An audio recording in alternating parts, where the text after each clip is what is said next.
ये सिग्नेचर तुम्हारा।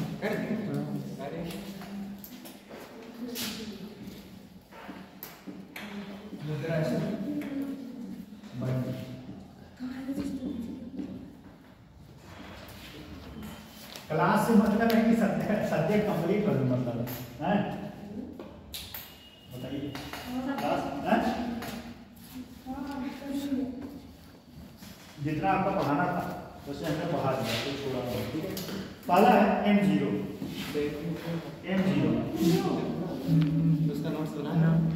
M0 देखो टोटल कितने पेज लिखवाते होंगे?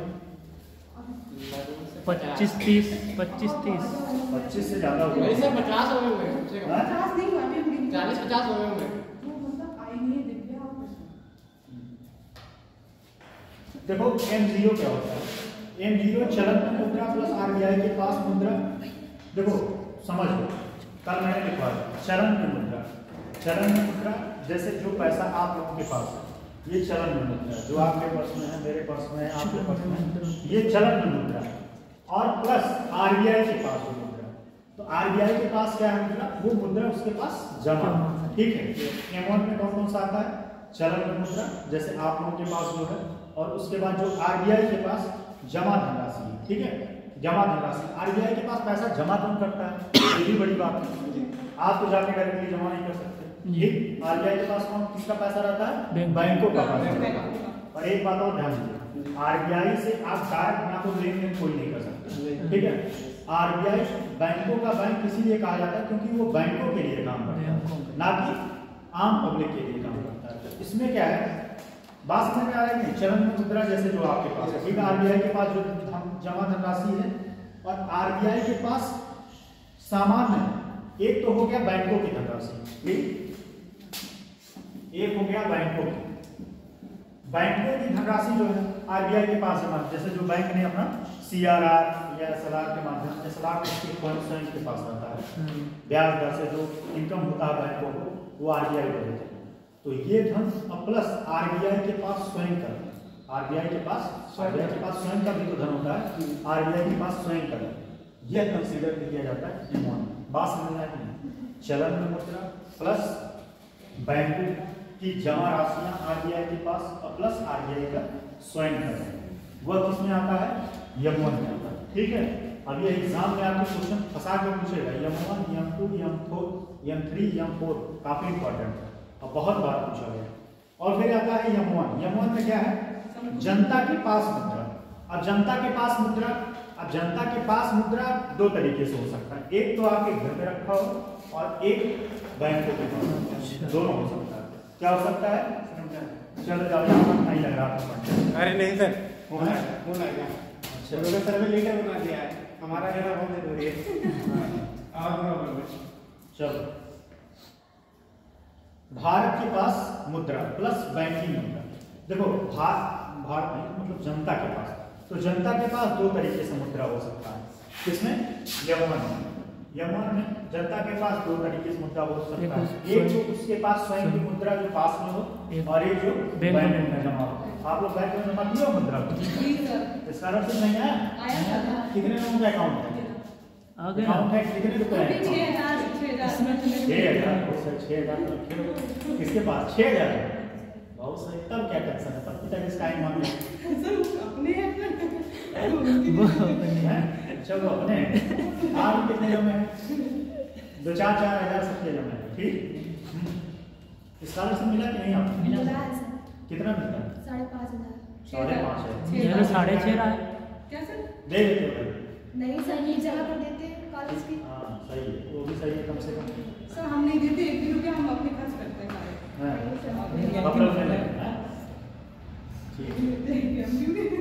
दीदी यहाँ जाने में मुद्रा मिल जाता है, मिलता है आपको? मिलता है दीदी है? दीदी नहीं, मुद्रा देने वाला कोई है? आप लोगों को मिलता पैसा? अच्छा, पैसा जब किसी से मिलता है तो बड़ी खुशी होती है। खास कर कोई घर में आए तो निगाह टकटकी निगाह रहती है, कब उनके पास से पैसा निकले, ऐसा फील करते हो? अगर पैसा बिना दिए चले गए तब तो बहुत गुस्सा आता है यार, कहीं भी ये आए इतना दो जाए, पानी दो, ये दो, वो दो, किस लालच में कि कुछ मुद्रा मिल जाएगा। ठीक, तो जनता के पास मुद्रा दो तरीके से, एक तो आपके पास जो है, एक बैंकों के पास। ठीक, प्लस बैंकिंग प्रणाली के पास मांग एवं जमा, बैंकिंग प्रणाली के पास मांग एवं जमा, ध्यान दीजिएगा, मांग एवं जमा। अब मांग एवं जमा का मतलब समझिए, मांग मतलब जो आप बैंकों के पास क्या करते हैं, जमा करते हैं, ठीक है, नहीं सॉरी, जो बैंक जो है मांग करता है किससे, वाणिज्यिक आरबीआई से जो मांग करता है, ये मांग। और जमा जो आपने पैसा बैंकों के पास जमा कर रखा है।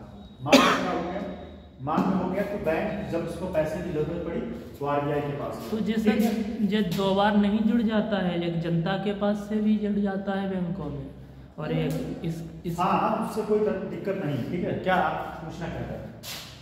ये डबल बार जुड़ जाता है। हाँ, डबल बार उससे नहीं मतलब, ठीक है। तो इसमें क्या है कि एक जब जो आरबीआई मांग करता है, आरबीआई से मांगता है, वो मांग हो गया।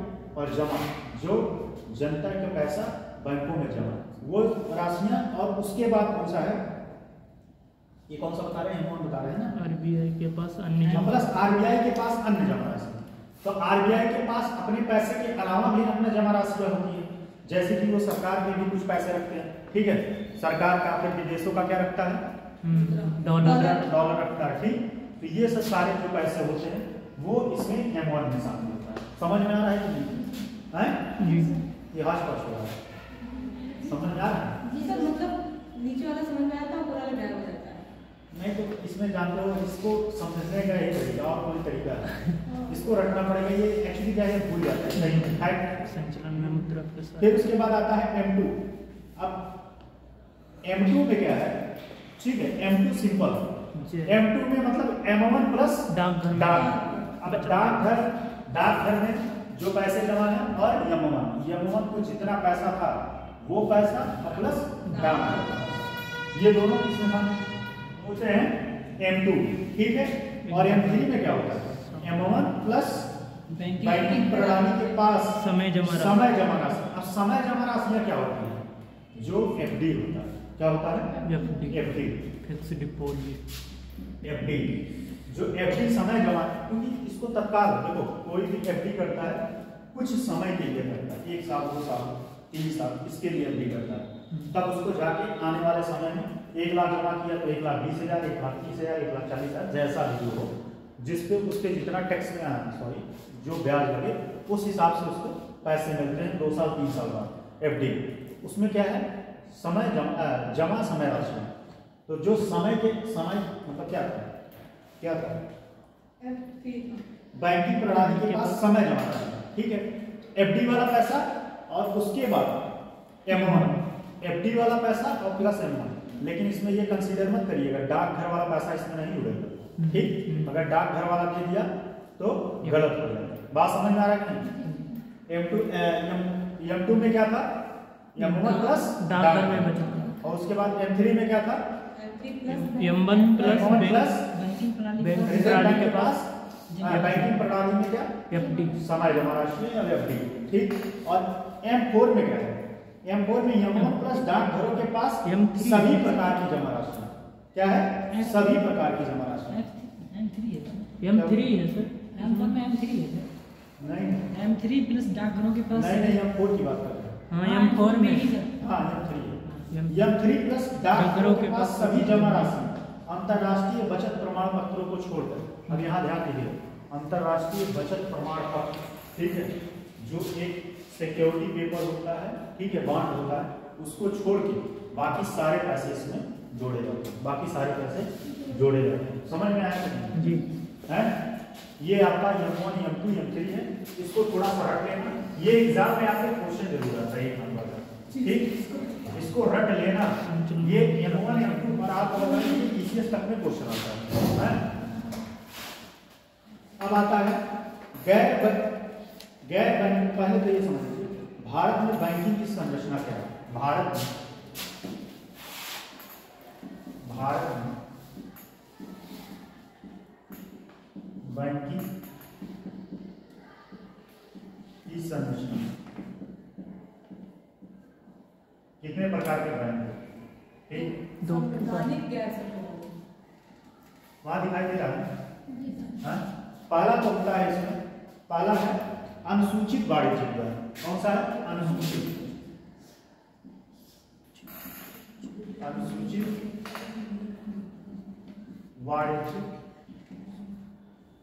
बैंक। ठीक, पहला। दूसरा है सहकारी। ठीक है, दूसरा है अनुसूचित सहकारी बैंक। अनुसूचित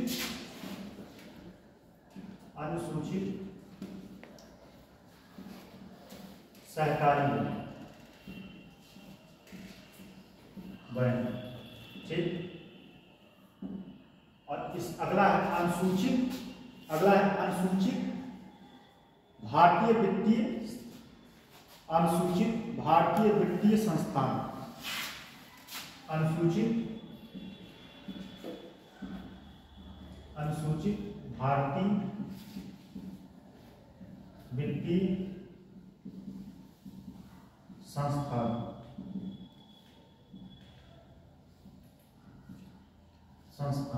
ठीक, अब इसमें कौन कौन से बैंक आते हैं? देखिए, अनुसूचित वाणिज्यिक बैंक में आपका जितने भी कॉमर्शियल बैंक एसबीआई, ठीक, पीएनबी, ठीक, उसके बाद कौन सा हो गया? PNB, bank of Baroda, BOB. ठीक, जितने भी कॉमर्शियल बैंक है इसमें आते हैं। कौन सा? मतलब कहने का मतलब है राष्ट्रीयकृत बैंक। कौन सा? राष्ट्रीयकृत।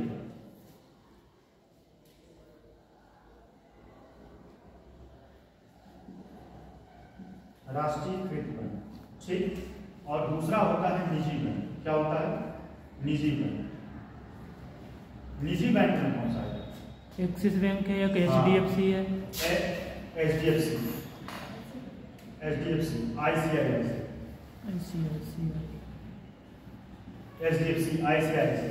ये सब क्या होते हैं? निजी क्षेत्र के बैंक होते हैं। कौन सा है?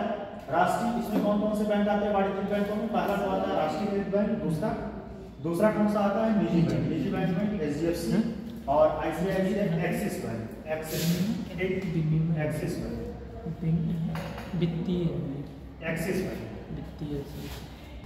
एक्सिस बैंक और क्षेत्रीय ग्रामीण बैंक। अगला है क्षेत्रीय ग्रामीण बैंक।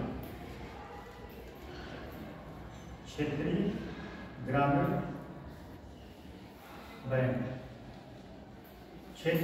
बैंक में ये आता है किसमें? अनुसूचित वाणिज्यिक बैंकों में। इसमें कौन कौन से आते हैं? इसमें आता है सहकारी बैंक में कौन कौन से आते हैं? राज्य सहकारी बैंक। कौन सा आता है? राज्य सहकारी जिला। राज्य सहकारी बैंक में दो आते हैं, एक ग्रामीण सहकारी बैंक आता है, एक शहरी सहकारी बैंक। तो राज्य सहकारी बैंक में इसमें एक आता है ग्रामीण सहकारी बैंक और दूसरा आता है कौन सा? शहरी सहकारी बैंक।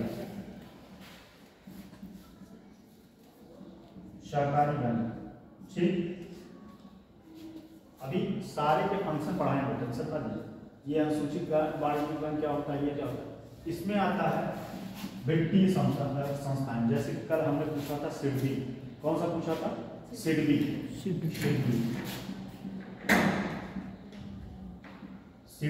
ठीक है, सिडबी हो गया। और कौन सा हो गया? सिडबी हो गया, नाबार्ड हो गया, एक्सिम बैंक हो गया, नाबार्ड। ठीक, दूसरा। तीसरा है एक्सिम बैंक।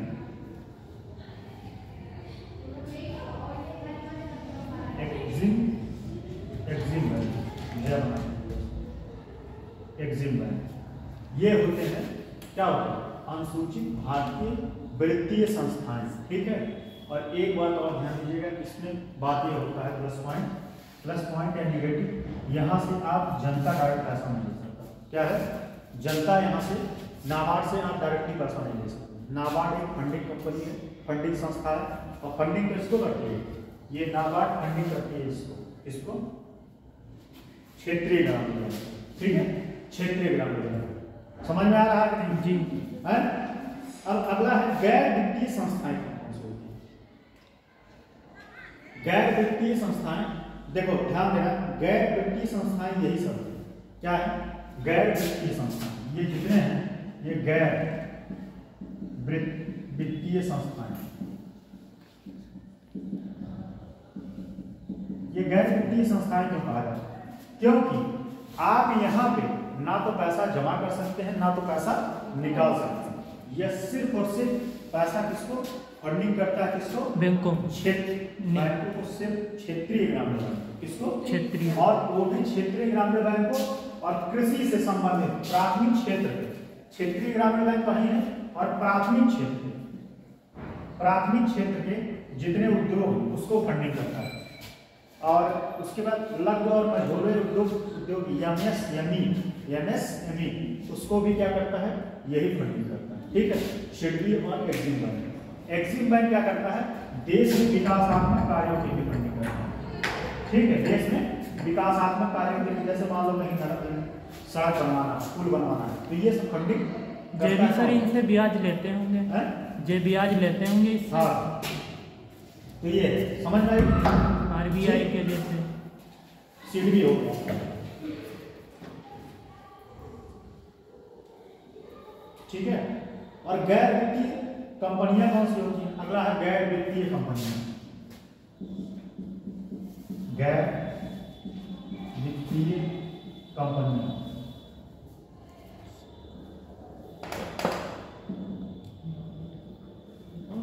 गैर वित्तीय कंपनियां देखिएगा, इसमें शेयर मार्केट कौन सा होता है? Share market. ठीक है। उसके बाद कौन सा होता है? Share market, debenture, share market, debenture. ठीक है। शेयर मार्केट, डिवेंचर, बीमा कारोबार, शेयर मार्केट, डिवेंचर, फिर बीमा मार्केट और बीमा मार्केट, ये सब जो है कौन सी हैं? गैर वित्तीय कंपनियां। अब शेयर मार्केट में, ये शेयर मार्केट में क्या होता है? यहाँ पैसे को लगाया जाता है। और शेयर मार्केट पर कंट्रोल कौन करता है? कौन बता सकता है इसमें? सेबी। बहुत सही। इनका कंट्रोल किसका होता है शेयर मार्केट पे? सेबी का। ठीक है। और यह एक अधिनियम आया था, कौन सा आया था? कंपनी अधिनियम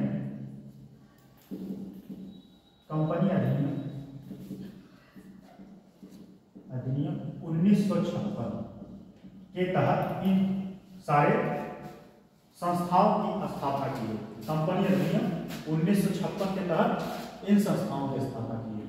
समझ में आ रहा है कि नहीं? जी। है? समझ में आ रहा है? ठीक।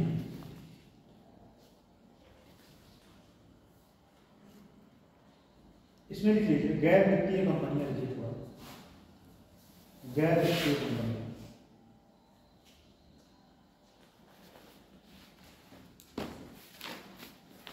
गैर वित्तीय कंपनी लिखिएगा। कंपनी अधिनियम 1956, कंपनी अधिनियम 1956 के अंतर्गत पंजीकृत वे सभी कंपनियां, कंपनी अधिनियम 1956 के तहत पंजीकृत वे सभी कंपनियां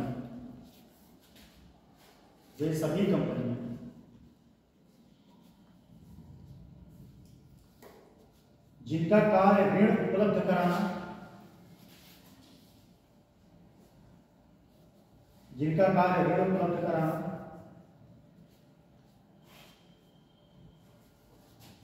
कौमा विभिन्न प्रकार की प्रतिभूतियों,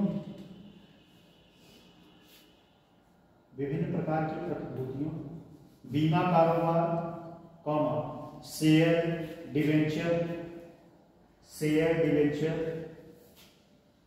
विभिन्न प्रकार की बीमा कारोबार कंपनियां, शेयर डिवेंचर,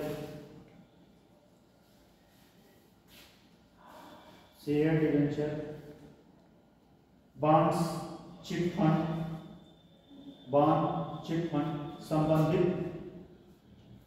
संबंधित कारोबार किए जाते हैं।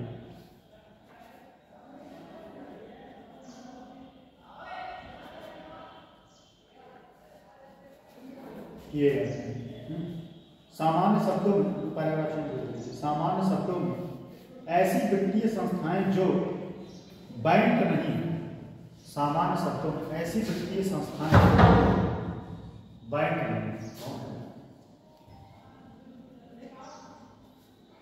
आनंद है ऐसी वित्तीय संस्थाएं जो बैंक नहीं है किंतु वे जमा राशियां स्वीकार करती हैं, वे जमा राशियां स्वीकार करती हैं। सर बच्चे ने फोटो खिंचवा लेगा कि साइन कर देंगे? हाँ सही हाँ, है बहुत सही बात है। फोटो खिंचवा देते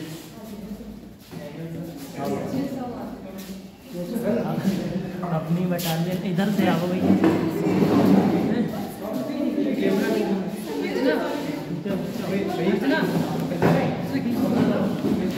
आप इसमें कहाँ गए? वहाँ नहीं जाना? अच्छा, तो आप खत्म होने वाला है। क्या चलना अनिवार्य है? हाँ, बाकायदा कार्य है। इसमें NSS का कैंप चल रहा है। अच्छा, इसका इसमें छूट भी मिलता है सरकार से। काम होना साल में 3 दिन जाना साइन कहाँ जाते हैं? ये कैंप लगेगा 3 दिन एक साल में फर्स्ट ईयर में खाना नहीं मिलता है? सर खाना मिलता है हाँ? खाना मिलता है आज खाना ना हमके साथ खाए? आज समोसे मिलते थे आज ट्रेन तो पूरी लाइन में आप तैयारी नहीं। तो पैसे भी तो शायद मिलते हैं। पैसे हमें भी सर नहीं आप कभी आते क्यों नहीं आते? आप आ रहे थे क्या? इस क्लास में मेरे बैठे ये सर सबसे पहले इन्होंने यहाँ कोचिंग पढ़ी है प्रदीप भाई। हाँ तो सर आप क्यों छोड़ के चले गए? तो सर मेरा समझ में नहीं आ रहा। नहीं समझ में सब आ रहा सर, हाँ। लेकिन मेरा एक्सीडेंट हो गया, उसके बाद टाइम नहीं मिल पाया, फिर थोड़ा घर का काम है वो भी देखना पड़ जाता है, बहुत कुछ है, सब कोई प्रॉब्लम नहीं।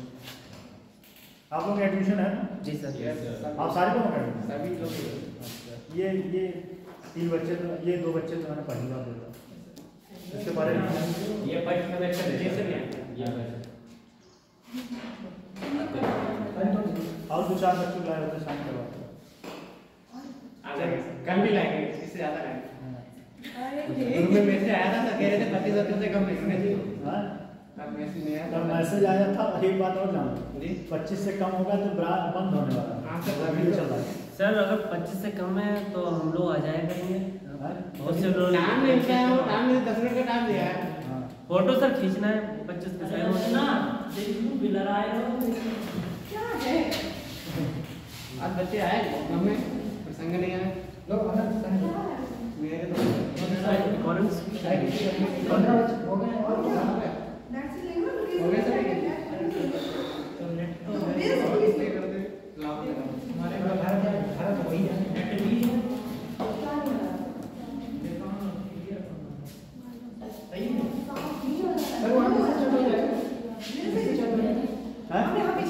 वहाँ हिस्ट्री चालू हो और मेरा चलता है और हिस्ट्री चलता है।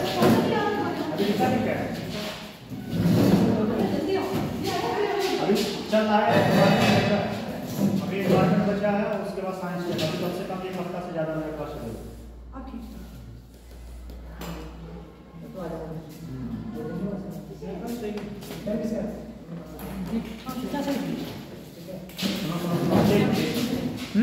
सही खींचो तुम लोग सारे लोग कल आना ठीक है? हम लोग को याद करके आना। ये जरूर है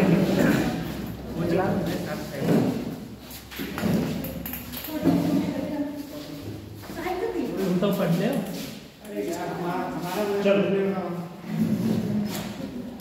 सामान्य शब्दों में ऐसी संस्थाएं जो बैंक नहीं है किंतु वे जमा स्वीकार करती हैं तथा बैंक की तरह ऋण सुविधा प्रदान करती हैं। सामान्य शब्दों में ऐसी वित्तीय संस्थाएं जो बैंक नहीं है किंतु वे वो जो एक लड़की एक लड़का आता था वो भी दोनों आज लाए हुए। वो होती है तो साथ में दोनों रहते हैं। अच्छा, दोनों एक ही गांव में है क्या? अच्छा। सामान्य शब्दों में ऐसी वित्तीय संस्थाएं जो बैंक नहीं है किंतु वे जमा राशियां स्वीकार करती हैं तथा बैंक की तरह ऋण सुविधा प्रदान करते हैं। गैर बैंकिंग वित्तीय कंपनियां कहते हैं। गैर बैंकिंग वित्तीय कंपनियां कहते हैं। गैर बैंकिंग वित्तीय कंपनियां, ध्यान दें, गैर बैंकिंग वित्तीय कंपनियां मांग जमा राशि स्वीकार नहीं करती, नहीं कर सकती। गैर बैंकिंग वित्तीय कंपनियां न तो गैर बैंकिंग वित्तीय कंपनियां न तो गैर बैंकिंग वित्तीय कंपनियां न तो डिमांड ड्राफ्ट जारी कर सकती हैं और न इसके द्वारा चेक जारी किए जा सकते हैं। मतलब लिख लीजिए तो समझा दें, न तो डिमांड ड्राफ्ट जारी कर सकती हैं और न ही चेक जारी कर सकती हैं। बगल वाले अच्छा इसका चल लिखो। गैर बैंकिंग वित्तीय कंपनियां मांग जमा राशि स्वीकार नहीं कर सकती। गैर बैंकिंग वित्तीय कंपनियां न तो डिमांड ड्राफ्ट जारी कर सकती हैं और न ही इसके द्वारा चेक जारी किए जा सकते हैं। चलो समझो, गैर बैंकिंग वित्तीय कंपनियां कहने का लिख लीजिए तो बता।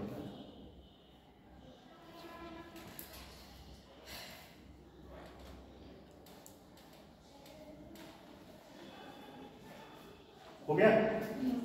देखो ये तो ना तो चेक दे सकती है, ठीक, और ना ही डिमांड ड्राफ्ट दे सकती है। कहने का मतलब ये इनके यहाँ से आप ऋण ले सकते हैं, ठीक है, ना तो आप डायरेक्टली इनके यहाँ जाके आप पैसा ऐसे नहीं जमा कर सकते कि आप जाओ इनके यहाँ बता चलिए गैर बैंकिंग वित्तीय कंपनियां जो है आप जब गए और ये मेरा 1,000 रुपये जमा करो या 1 लाख रुपये जमा करो, ये काम ये नहीं करते, ठीक है। ये काम बड़े मात्रा में ये जो है लोन देती है, क्या देती है, ऋण देती है, और लोन नहीं ऋण बड़े मात्रा में, ठीक है। और यह चेक नहीं दे सकती, क्या नहीं देती, चेक नहीं देती, ऋण देती है। मार्केट में, शेयर मार्केट में आप पैसा लगाओगे तो आपका पैसा बढ़ेगा घटेगा, और एक बात और, शेयर मार्केट में पैसा लगाना एक रिस्क होता है। क्या होता है, रिस्क होता है, इसमें पैसा आपका डूब भी सकता है। लेकिन जो रिजर्व बैंक ऑफ इंडिया के द्वारा, बैंकों के द्वारा जो बांड जारी किए जाते हैं उसमें 0% लगभग रिस्क होता है। क्या होता है, 0%। लेकिन हाँ, वहाँ लाभ कम होता है। क्या होता है, वहाँ लाभ कम होता है, लेकिन यहाँ आपको लाभ ज्यादा होता है। आपको बताएं 2014 में बिटकॉइन, 2014 के पहले जिसने एक बिटकॉइन खरीदा था, बिटकॉइन जानते हो, डिजिटल, एक बिटकॉइन जिसने खरीदा था उसका 2020 के बाद करोड़ों रुपए का लाभ होगा। एक बिटकॉइन का वैल्यू सोच लो, करोड़ों रुपए का होगा। तो रिस्क यहाँ लाभ ज्यादा है, लेकिन रिस्क भी चरम है, ठीक है, समझ में आया कि? अब आता है अगला, समझिए, गैर निष्पादी संपत्ति। गैर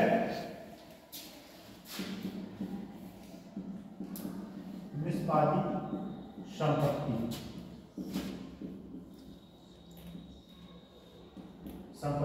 क्या होता है, देखो इसको बोलते हैं non performing asset, non performing asset, जिसको बोलते हैं एनपीए।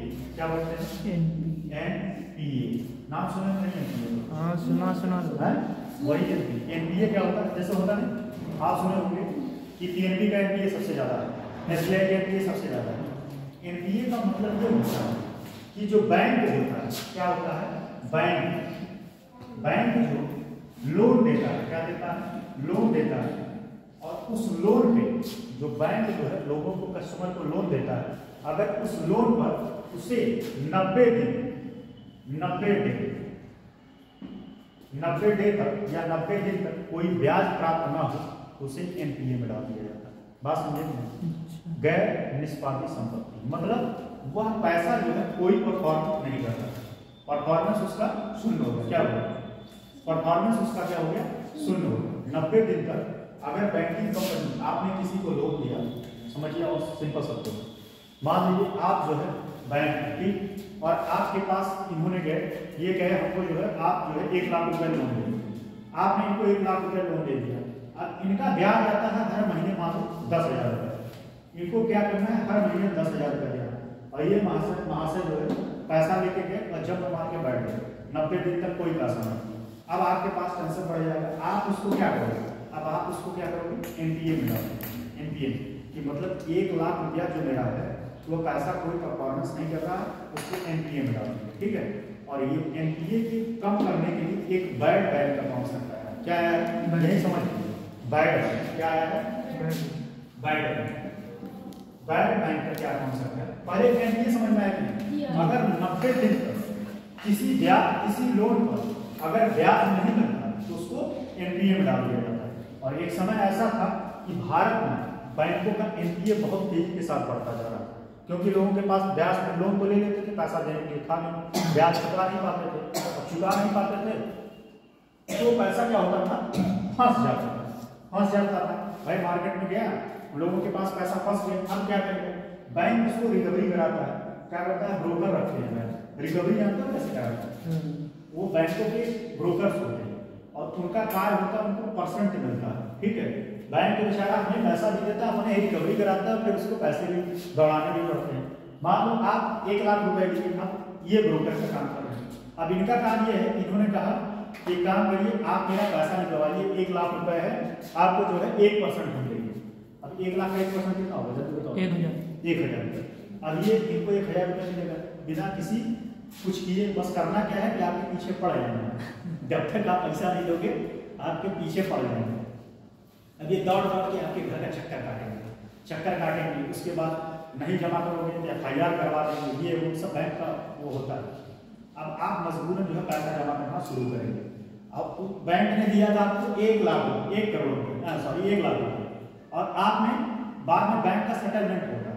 क्या होता है, जब बैंक जानता है कि मेरा सब डूब जाएगा, जैसे मान लो 1 लाख रुपए आपने दिया और उसका ब्याज बढ़ के टोटल हो गया 4 लाख रुपए।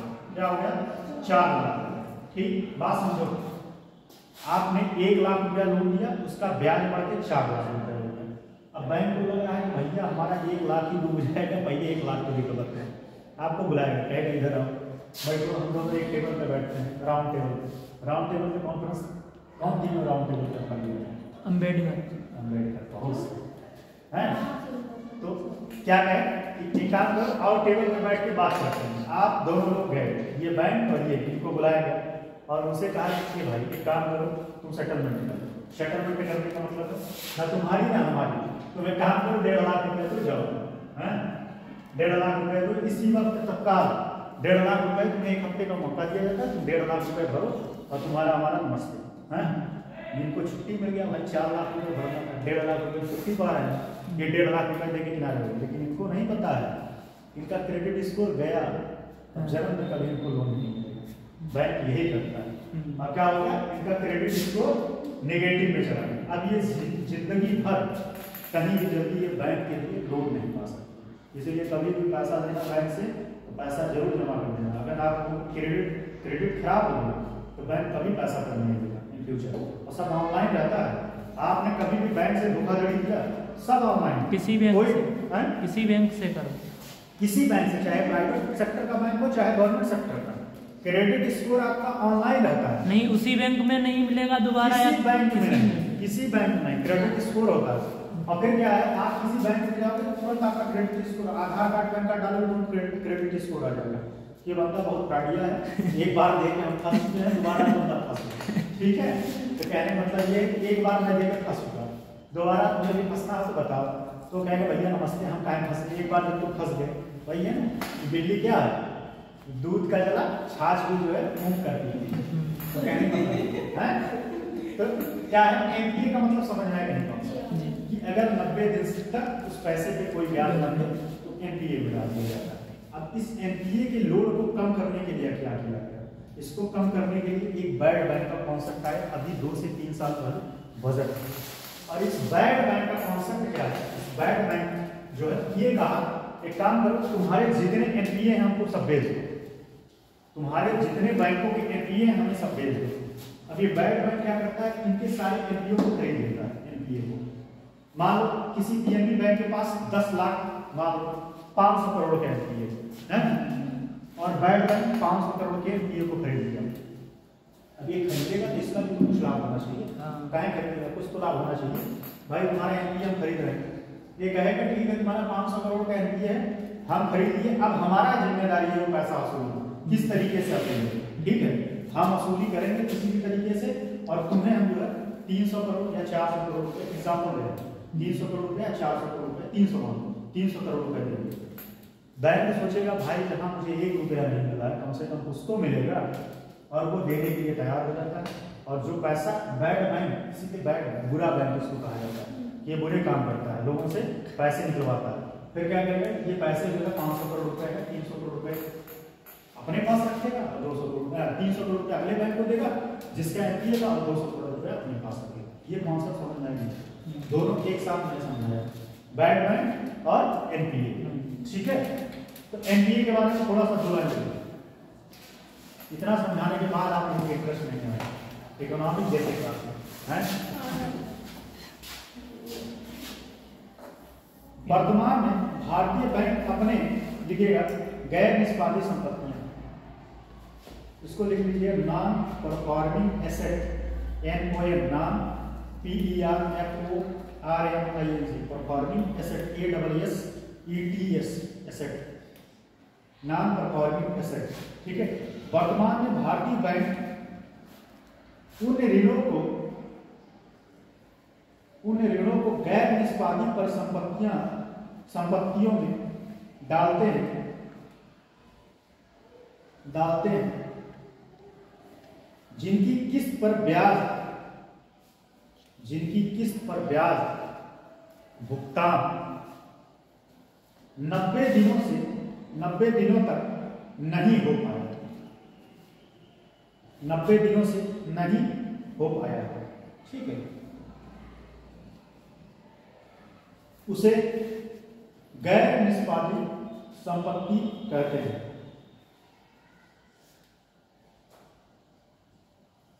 ठीक,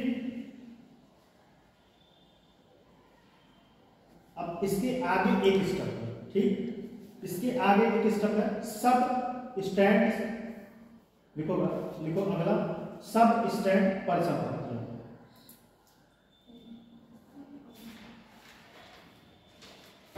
अब इसमें क्या है, सब स्टैंड परिसंपत्तियां, सब स्टैंड, इसमें क्या होता है, ये तो 90 दिन तक बात था। अब इसके ऊपर ये महाबप्पा है, मतलब ऐसे समझो ये बेटा है, ठीक, ये बाप है, उसके बाद बाबा और महाबप्पा है, ठीक। तो ये क्या है, जब ये 12 महीनों 12 माह तक उस संपत्ति या उस एनपीए पर कोई ब्याज ना मिले तो उसको कहते हैं सब स्टैंड संपत्ति। जब 12 महीनों तक उस पर कोई ब्याज नहीं मिले, 90 दिन तक नहीं मिलेगा तो एनपीए में होगा, और एनपीए के बाद जब 90 दिन से ज्यादा हो गया, 12 महीने से ज्यादा हो गया, तब उसको सब स्टैंड। और एक होता है संदिग्ध, क्या होता है, संदिग्ध। और इसमें तो लगता है अभी तक तो एनपीए में चांस था कि मिल जाएगा पैसा, उम्मीद था, जैसे आपने किसी को दिया पैसा, किसी दोस्त को, और वो दोस्त बोला भाई तुम्हें हम 5 दिन बाद दे देंगे, 5 दिन बाद, 5 दिन तो इंतजार रहेगा कि हम मिल जाएगा, 5 दिन बाद पैसा नहीं दिया, 6ठे दिन लगेगा, वो बोला चलो अच्छा 10 दिन बाद परसों दे देंगे, फिर आपको लगा अच्छा चलो हो सकता है परसों दे देंगे, परसों भी नहीं दिया, फिर कहा अच्छा 1 हफ्ते बाद ले, अब आपको उसके ऊपर डाउट होना शुरू हो जाएगा, इसका नाम ही है संदिग्ध, इसका नाम ही है संदिग्ध। हाँ, अब आपको डाउट होना शुरू, भाई मेरा पैसा देगा भी कि नहीं देगा, ठीक है। और ये 12 महीने से ज्यादा, कितने का होता है, 12। जब पैसा 12 महीने से ज्यादा फंस जाए तो उसको क्या बोलते हैं, डाउट, ठीक है, डाउट पर संपत्ति, संदिग्ध पर संपत्ति, ठीक है, ठीक, समझ में आ गया। चलिए, तो ये आपका हो गया। अब आते हैं, ये आपके एग्जाम में क्वेश्चन बना, बेसेल नॉर्म, नाम सुना, बेसेल कोचिंग में, बेसेल बेसेल जो है स्विट्जरलैंड का एक शहर है। क्या है? बेसेल जो है एक स्विट्जरलैंड का शहर है और इसने जो है बैंकों में ब्याज दर और बैंकों में फंक्शन करने के लिए कुछ सुझाव दिया। क्या दिया ना? सुझाव दिया, जिसे उसे ही बोलते हैं बेसेल नॉर्म या बेसेल। ठीक है, और ये अभी तक 3-4 बेसेल आया, भारत में 3 बेसेल नॉर्म शामिल हो चुका है, 3। ठीक है,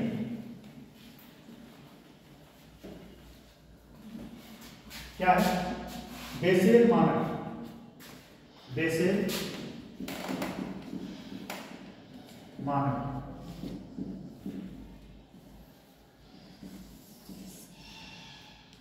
बेसेल नॉर्म।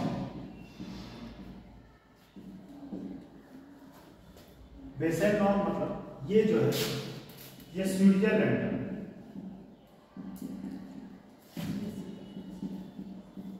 स्विट्जरलैंड का एक शहर है और उसी शहर के नाम पर ये बेसेल नॉर्म पड़ा है, ये बेसेल मानक पड़ा है। ठीक है, स्विट्जरलैंड का एक शहर उसी के नाम पे ये पड़ा है। ठीक है, इसके बारे में थोड़ा सा लिख लीजिए। लिखिए, बेसेल स्विट्जरलैंड का एक स्थान है या शहर है।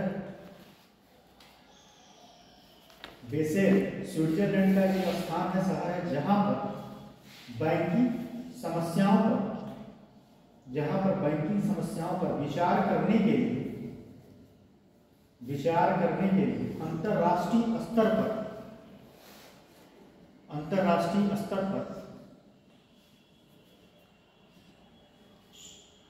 विचार करने के लिए अंतरराष्ट्रीय स्तर की बैठक आयोजित की जाती है।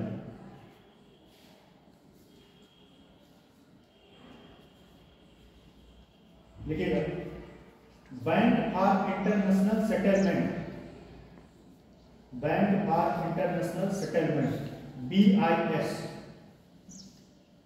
BIS, जिसका लक्ष्य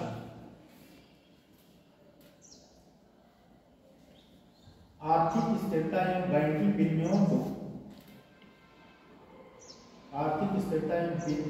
विनियमों का एक समान मानक तय करना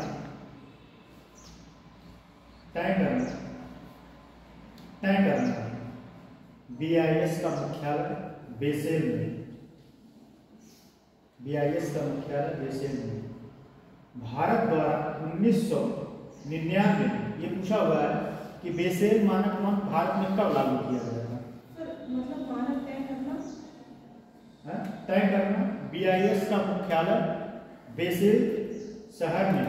लिख लीजिए, अभी मैं समझाता हूँ।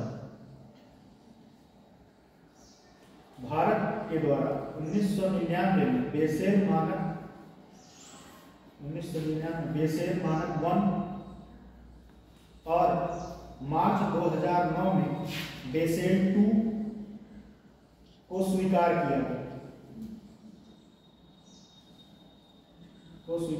जबकि मई 2012 में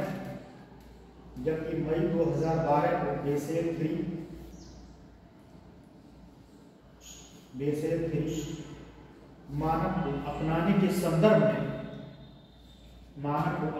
संदर्भ में RBI द्वारा भारतीय बैंकों के लिए अंतिम दिशा निर्देश जारी किए गए, जिसे 31 मार्च 2019 को लागू किया गया। कौन सा? बेसेल 3, जिसे 31 मार्च 2019 को लागू किया गया, बेसेल 3। देखो, अब समझो,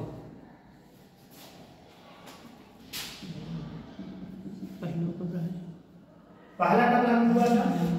पहला बेसेल 1999। दूसरा कब लागू हुआ था? मार्च 2009।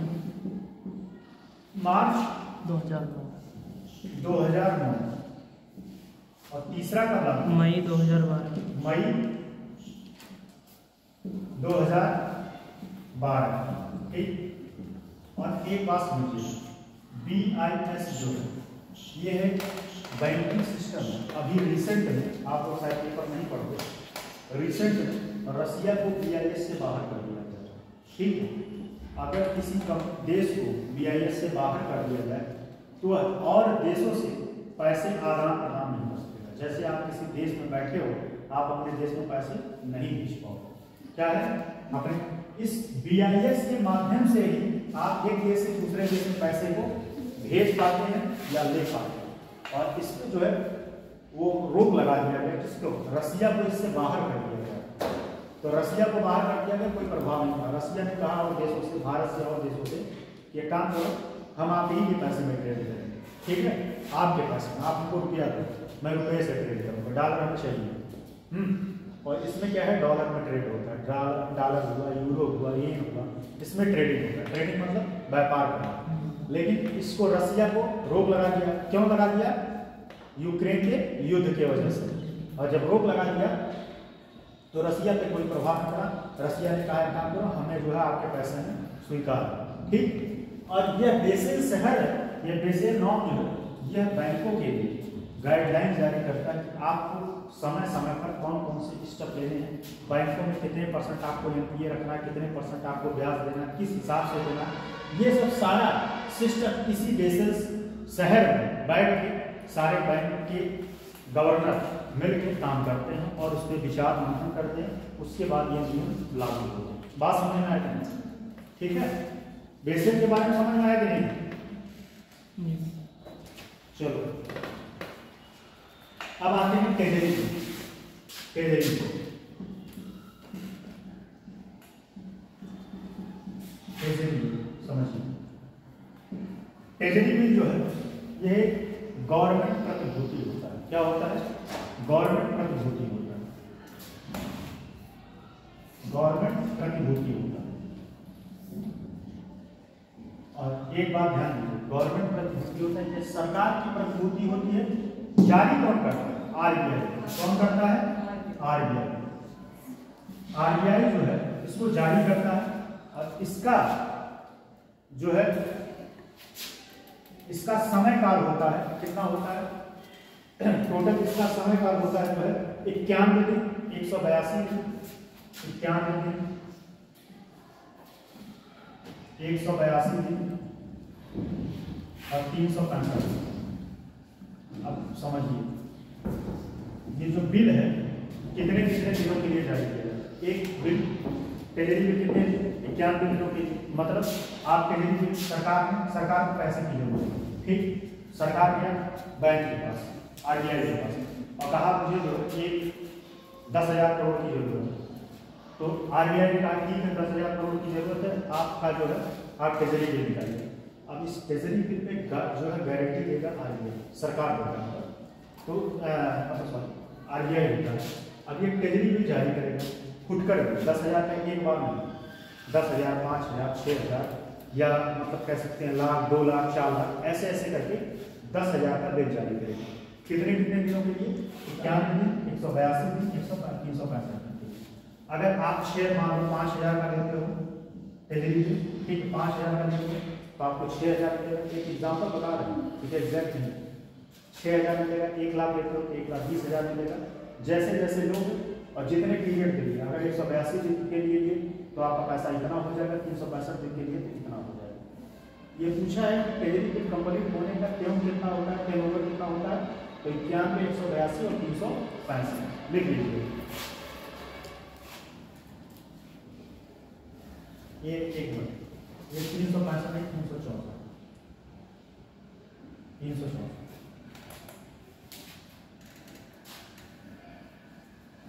ठीक है। और एक बात इसे समझना, इसमें ब्याज नहीं मिलता। जैसे कि उस दिन मैंने समझाया, अगर ब्याज नहीं मिलेगा तो कोई व्यक्ति पागल थोड़ी करेगा। ब्याज नहीं मिलेगा तब कैसे करेगा, क्यों करेगा, उसके पीछे लॉजिक होना चाहिए, क्यों करेगा। बॉन्ड का जितना पैसा होगा उससे कम में वो बेचेगा। अगर उसकी प्राइस 5,000 है तो 4,000, ठीक है। अगर 1 लाख है तो 80,000, 90,000 में बेचेगा। यही जो है फायदा होता है। लेकिन आप खजाने जाओगे तो आपको पैसा उस पर जितना लिखा रहेगा, जितना अंकित रहेगा, उतना नहीं होगा। और लेकिन आपने खरीदा कितने में है, जो है खरीदा है 80,000 50,000 जैसे भी जो है वो अलग अलग रेट है। ठीक, तो ये आपका हो गया क्या है ट्रेजरी बिल। ठीक है, अब आता है जमा प्रमाण पत्र, नहीं ये उसके पहले वाणिज्यिक पत्र। वाणिज्यिक पत्र इसका टाइम पीरियड बस लिख लीजिए कितने दिन का होता है, 7 दिनों से लेकर 90 दिन तक। वाणिज्यिक पत्र जो है एक बॉन्ड होता है, कॉमर्शियल बॉन्ड, और यह कॉमर्शियल बॉन्ड जो है 7 से 90 दिन इसकी अवधि होती है। ठीक, और अगला लिखिएगा जमा प्रमाण पत्र, सर्टिफिकेट ऑफ द डिपॉजिट। इसका लिखिएगा इसमें जमा प्रमाण पत्र की न्यूनतम राशि 1 लाख रुपए होती है तथा इसके गुणांक में ही इसको जारी किया जाता है। अब इसके गुणांक में ही इसको जारी किया जाता है, इसका मतलब क्या है 1 लाख 2 लाख 3 लाख 1 लाख 2 लाख 3 लाख 4 लाख 4 लाख इसके गुणांक में इसको जारी किया जा सकता है। इसकी परिपक्वता अवधि के संबंध में न्यूनतम 7 दिन तथा अधिकतम 1 वर्ष, न्यूनतम 7 दिन तथा अधिकतम 1 वर्ष, 1 वर्ष, जबकि अन्य वित्तीय संस्थाओं के संबंध में न्यूनतम 1 वर्ष और अधिकतम 3 वर्ष होता है। न्यूनतम 1 वर्ष और अधिकतम 3 वर्ष, जबकि अन्य वित्तीय संस्थाओं के संदर्भ में न्यूनतम 1 वर्ष और अधिकतम 3 वर्ष होता है। इसकी शुरुआत न्यूनतम 1 वर्ष और छूट जा रहा है क्या, इतना तेज को लिखो अभी देखो ये वहीं बैठ के 365 नहीं 64 3 वर्ष, न्यूनतम 1 वर्ष अधिकतम 3 वर्ष। ठीक है, इसकी शुरुआत 1989 इसकी शुरुआत कब किया गया था, वित्तीय संस्थाओं 1989 से 3 वर्ष। ठीक, ट्रेजरी विकास पत्र, कॉमर्शियल पेपर, ये समझ में आया है जी। अब आता है अगला लिखिएगा बिटकॉइन। ये एग्जाम में पूछा हुआ और उसमें पूछ लिया था, क्या नाम है, अभी शायद रिसेंट में रेलवे में और हाई कोर्ट के एग्जाम में पूछा था कि बिटकॉइन सबसे पहले कब आया था। लिखो बिटकॉइन,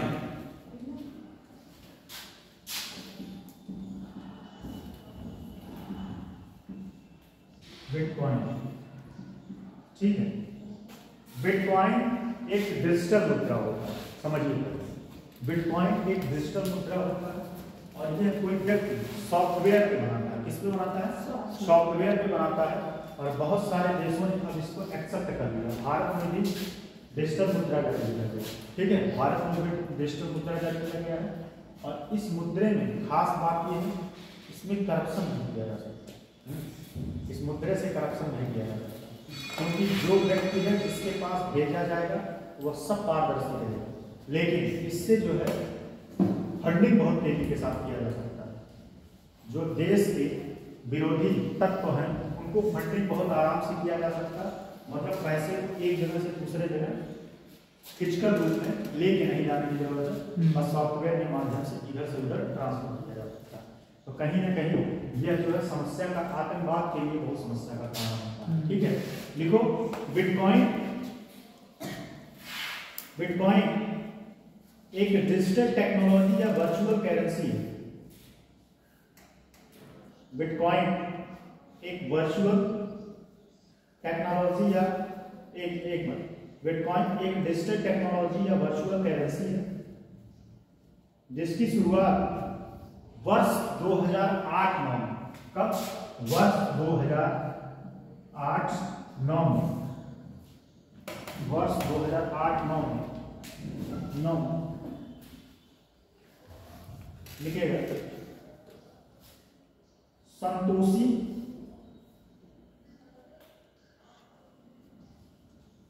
संतोषी लिखो, लिख देगा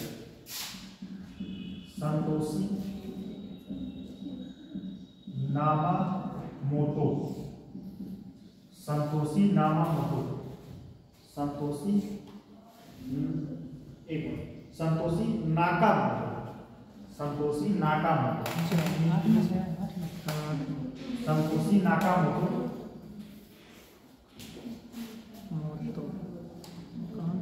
संतोषी नाकामोटो, ये ध्यान से लिख लीजिए, ये पूछा है डायरेक्टली कि बिटकॉइन की जापान की है क्या? हाँ हाँ जापान, लिख लीजिए।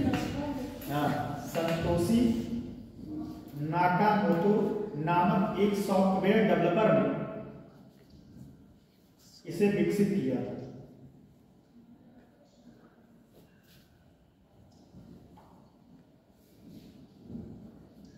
कंप्यूटर नेटवर्क के जरिए इस मुद्रा से, कंप्यूटर नेटवर्क के जरिए इस मुद्रा से बिना किसी मध्यस्थता के ट्रांजैक्शन किया जा सकता है। कंप्यूटर नेटवर्क के जरिए, कंप्यूटर नेटवर्क के जरिए इस मुद्रा से बिना किसी मध्यस्थता के ट्रांजैक्शन किया जा सकता है। वहीं इस डिजिटल करेंसी को बिना कंप्यूटर नेटवर्क के जरिए इस मुद्रा से बिना किसी मध्यस्थता के ट्रांजैक्शन किया जा सकता है। वहीं डिजिटल करेंसी को डिजिटल वॉलेट में भी रखा जा सकता है। ठीक, वहीं इस डिजिटल करेंसी को डिजिटल वॉलेट, डिजिटल वॉलेट मतलब जानते हो अमेज़न पे जैसे वॉलेट होता है, ठीक है, पेटीएम पे, फोन पे सब, फोन पे होता है, नहीं फोन पे तो नहीं है वॉलेट। अच्छा हाँ, उस पे भी होता है, और एक कौन सा फ्लिपकार्ट पे भी होता है। हाँ, तो वो ठीक है। अब आता है अगला यूपीआई। यूपीआई और अमूमन आज का सारे लोग यूपीआई यूज करते हैं। यूपीआई किसका बना है? यूपीआई बना है। यूपीआई पासवर्ड क्या है मत बताना, पता नहीं पैसा है। यूपीआई आपको बना है? नहीं बना, मोबाइल पर नहीं बना। अच्छा ये चीज है, यूपीआई आने से इतना फायदा होगा कि आपके पर्स में पैसा ना रहे तो भी आप जो है भ्रमण कर सकते हैं। पैसा एक रुपये ना रहे, बस पास में मोबाइल रहे, और मोबाइल रहने के साथ साथ अकाउंट में पैसा रहे। पता चले मोबाइल रहने से नहीं मतलब नहीं, यूपीआई लेके बना के 10 टीएम लेके घूमते रहो, पैसा है नहीं किसी अकाउंट में। और रखे हैं गूगल पे, फोन पे, अमेजॉन, जितने ऐप हैं ऑनलाइन डिजिटल प्लेटफॉर्म सारे रखे हैं, और पता चला पैसा कितना है? 0 रुपये अकाउंट में। ठीक, तो लिखिए यूपीआई, इसका फुल फॉर्म लिख दीजिए, ये पूछा यूनिफाइड यूपीआई। जी सर, इंडिया की है ना UPI. Unified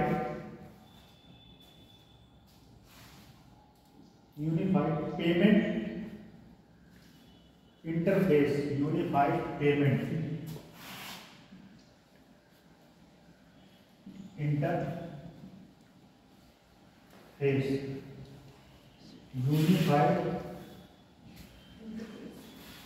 unified payment interface, UPI का फुल फॉर्म है। ठीक है, देखो लिख लो, इसे कौन जारी करे? पैसों के हस्तांतरण के लिए नेशनल पेमेंट्स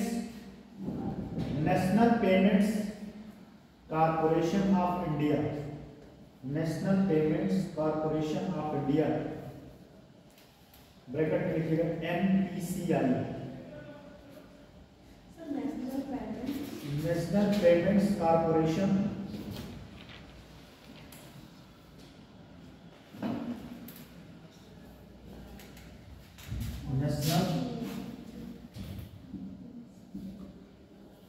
पेमेंट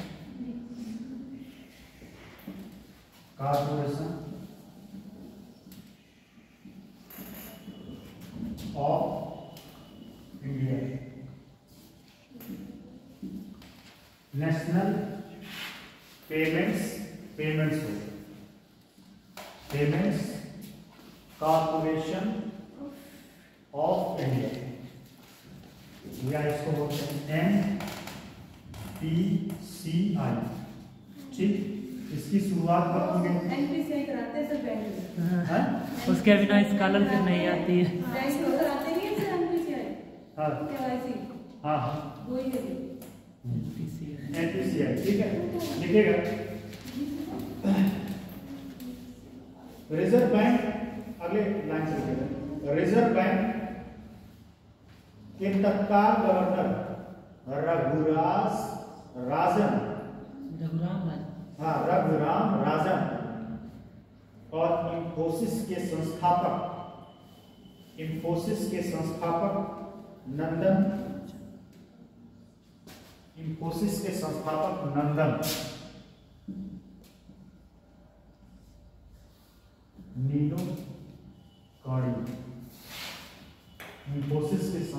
नंदन नीलोकाड़ी ने 11 अप्रैल 2016 को मुंबई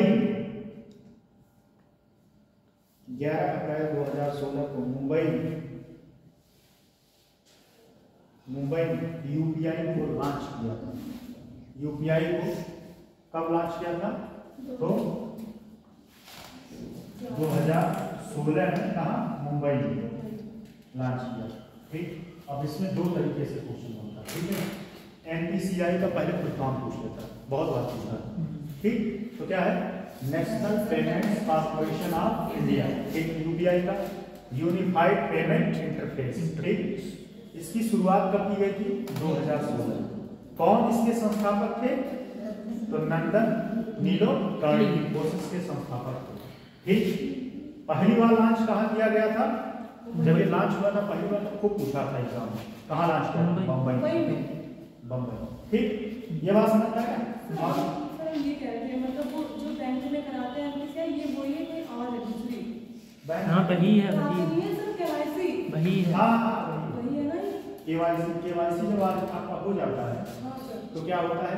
आपका एक डिजिटल पहचान वो पत्र, डाटा मतलब चढ़ जाता है। डाटा चढ़ जाता है। ये व्यक्ति नाम का, ये फला व्यक्ति का नाम का व्यक्ति है, इसका ये अकाउंट है। ठीक, सर पहले स्कॉलरशिप आती थी तो ये नहीं करवाते थे, पर अब जरूर कराना होता है। ठीक है, चलिए अब आता है एक और लिखिएगा, उत्कर्ष। ये BCS में पूछ लिया था क्वेश्चन। उत्कर्ष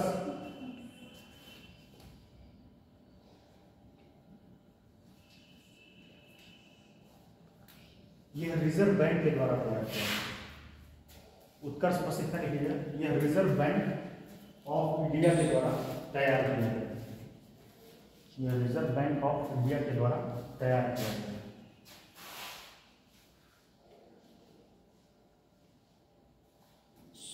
ठीक है, अब चलिए जरा कुछ और लिख लीजिए, एक और लिख लीजिए, इंद्रधनुष।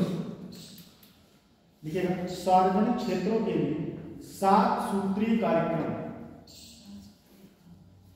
लिखिए, सार्वजनिक क्षेत्रों के बैंकों के लिए 7 सूत्रीय कार्य योजना, 7 सूत्रीय कार्य योजना, 7 सूत्रीय कार्य योजना, जिसे इंद्रधनुष कहा जाता है।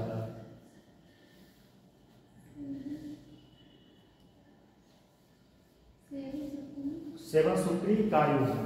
अब ये अगर पूछे 7 सूत्रीय कार्य योजना किसके लिए शुरू किया गया था? तो बैंकों के। किसके लिए? बैंकों। ठीक है, बैंकों के कार्य योजना। अब चलिए कुछ इंपॉर्टेंट चीजें हैं उसको लिख लीजिए। ठीक है, एक है बैंकिंग लोकपाल।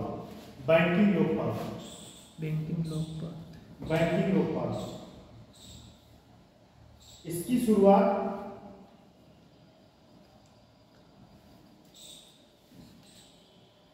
पहले इसका लिखो, बैंकिंग अधिनियम सन 2006, लोकपाल अधिनियम सन 2006, लोकपाल अधिनियम सन 2000, बैंकिंग लोकपाल मतलब लोकपाल है, बैंकिंग लोकपाल अधिनियम 2006, बैंकिंग अधिनियम लोकपाल, बैंकिंग लोकपाल अधिनियम 2006। अब इसमें समझिए इसमें होता क्या है, यह एक संस्था है और बैंकों के मिसबिहेवियर पे आप यहाँ जाकर शिकायत कर सकते हो। बैंकों के मिसबिहेवियर से मतलब अगर आपका चेक है और अगर आपका चेक वैलिड है और बैंक लेने से मना कर रहे हैं तो आप यहाँ पे जाकर शिकायत कर सकते हो। ठीक, बैंक एम्प्लॉय अगर आपसे कोई अभद्रता करते हैं, आपका काम डिले करते हैं, समय पर काम नहीं करते तो आप जाके शिकायत कर सकते हैं। बैंक का कोई कर्मचारी अगर आपसे घूस मांगता है तो आप यहाँ पे जाकर शिकायत कर सकते हैं। और एक बात और है इसमें, एक बात और है,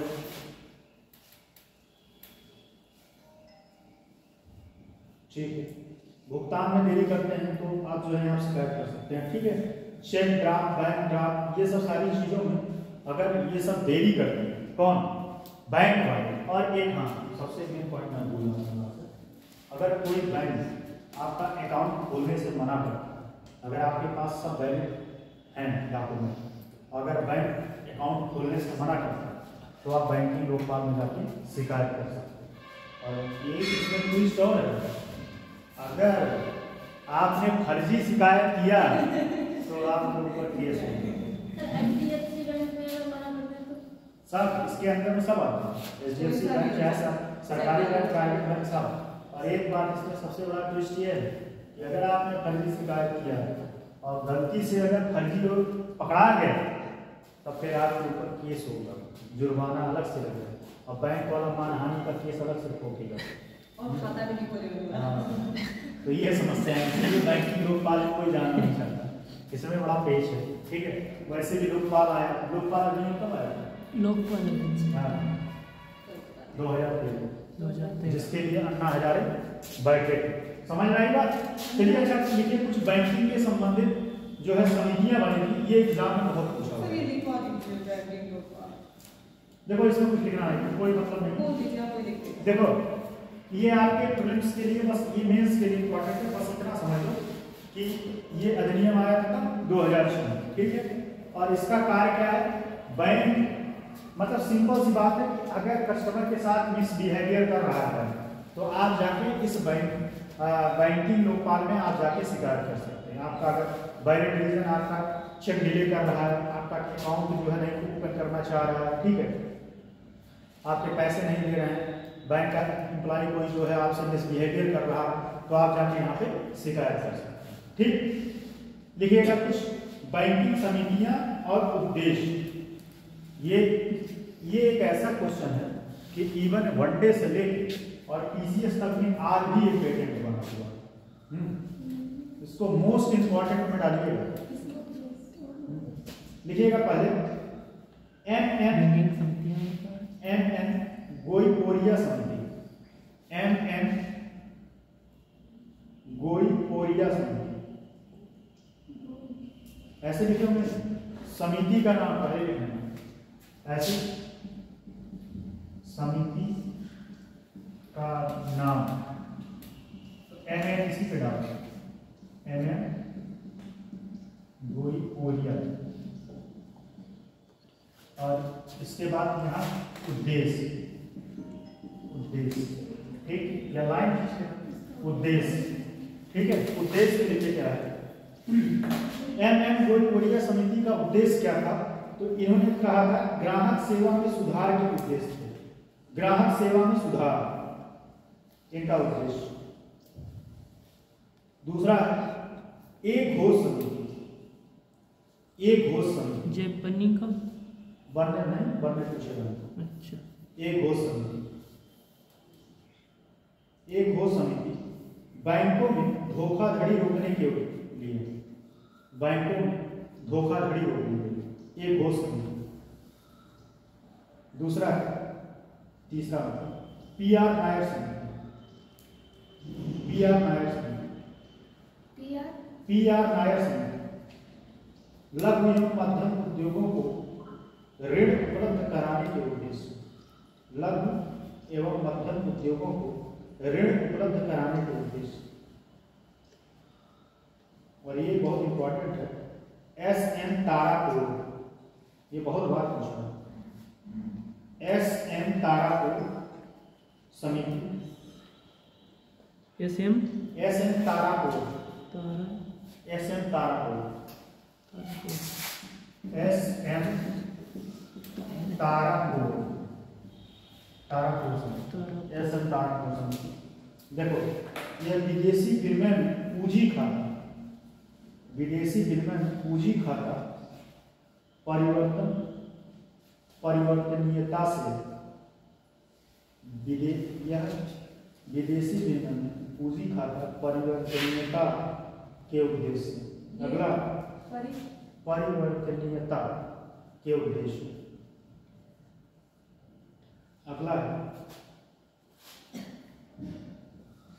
आरबी गुप्ता समिति, आरबी गुप्ता समिति कृषि ऋण के क्षेत्र में सुधार के उद्देश्य। आरबी गुप्ता समिति कृषि ऋण के क्षेत्र में सुधार के उद्देश्य, कृषि ऋण के क्षेत्र में सुधार के उद्देश्य। वाई.बी. रेड्डी समिति, वाई.बी.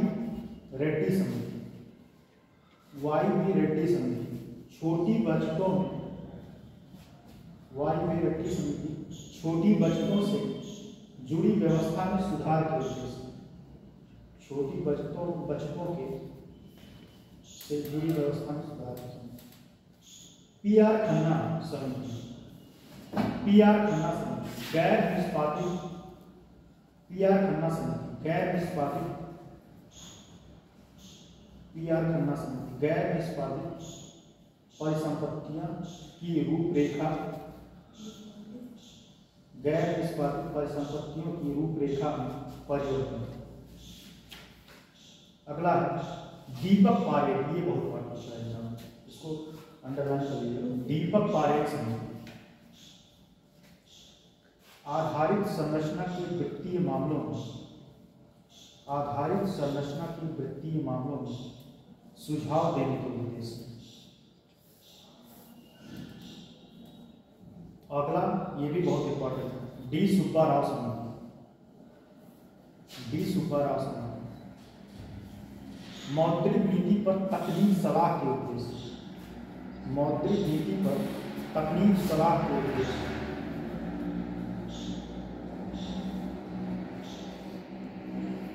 एक है दामोदर समिति, और ये आप लोग सबके लिए समस्या का कारण बनेगा।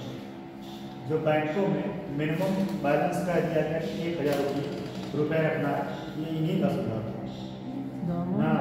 मिनिमम किसी के अकाउंट में तो 0 बैलेंस खुलता है, जैसा कि स्कॉलरशिप हो गया, और जब आप कोई सेविंग अकाउंट नॉर्मल खुलवाते हैं तो उसमें आपको मिनिमम 1,000 रुपये रखने रहते हैं अकाउंट में। अगर 1,000 रुपये नहीं है, हाँ कटता चला जाएगा, कटता चला जाएगा। तो लिखिए बैंकिंग सेवाओं में सुधार के उद्देश्य, दीपक बैंकिंग सेवाओं में सुधार के उद्देश्य न्यूनतम बैलेंस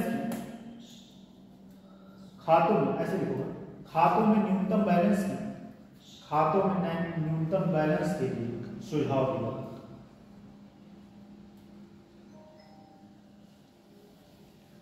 और अगला एक और लिखिए विमल जलान समिति, ये भारत के गवर्नर भी है, डी सुब्बाराव भी था, विमल है, डी सुब्बाराव भी है। हाँ विमल जलान समिति नए बैंकों के परमिट, नए बैंकों के परमिट लिए, नए बैंकों के परमिट के लिए प्राप्त आवेदनों की समीक्षा के उद्देश्य। नए बैंकों के परमिट, नए बैंकों के लिए,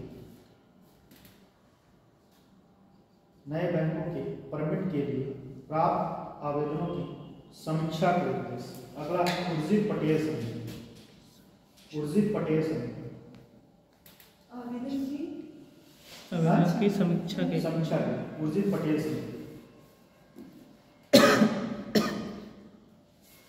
उर्जित पटेल समिति मौद्रिक नीति ढांचे का, मौद्रिक नीति ढांचे का विश्लेषण करना।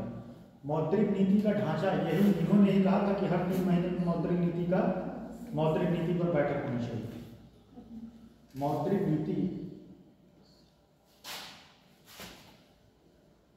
ढांचे का विश्लेषण करूं वह इसको सशक्त बनाने के लिए। एक और नचिकेत मोर समिति, नचिकेत मोर कमेटी 2014 बहुत इंपॉर्टेंट है। नचिकेत मोर समिति निम्न आय वर्ग परिवारों, निम्न आय वर्ग वाले परिवारों एवं छोटे व्यवसायों को, निम्न आय वर्ग वाले परिवारों एवं छोटे व्यवसायों को व्यापक वित्तीय सेवाएं उपलब्ध कराना। कल मैं पूछूंगा, देखता हूँ कितने लोगों को याद रहेगा। नचिकेत मोर समिति निम्न आय वाले परिवारों एवं छोटे व्यवसायों को व्यापक वित्तीय सेवाएं उपलब्ध कराने के लिए, ठीक है। और ये आपको हो चुका। अब आता है वाणिज्यिक व्यवस्था।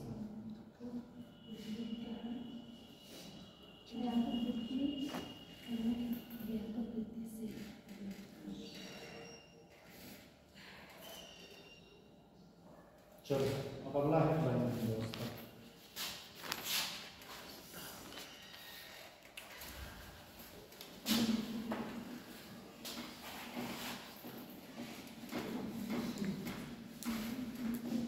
बैंकिंग में जितना इंपॉर्टेंट चीजें थी सब आप 50 में पढ़ाए।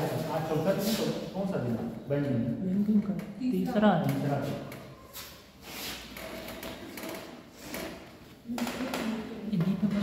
ये लंबा दीपक पारेस मुझे पटेल का भी 2014 में आया। हाँ, और नचिकेत का मौद्रिक नीति के लिए इन्होंने दिया था।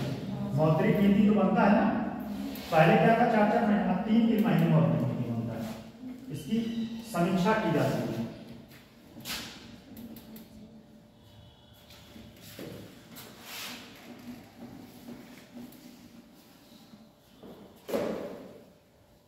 चलिए बैंकिंग,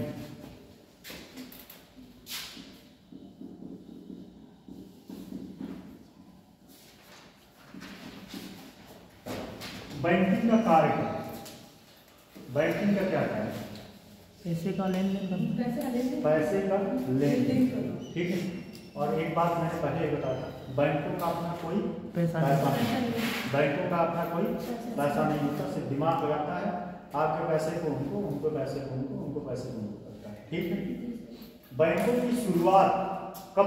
बैंकों की शुरुआत करने के पीछे क्या कारण है? जैसे कि मैंने उस दिन बताया था, RBI ने पढ़ाया था। बैंकों को शुरू करने के पीछे कारण ये रहा कि भारत में कुछ उद्योगपति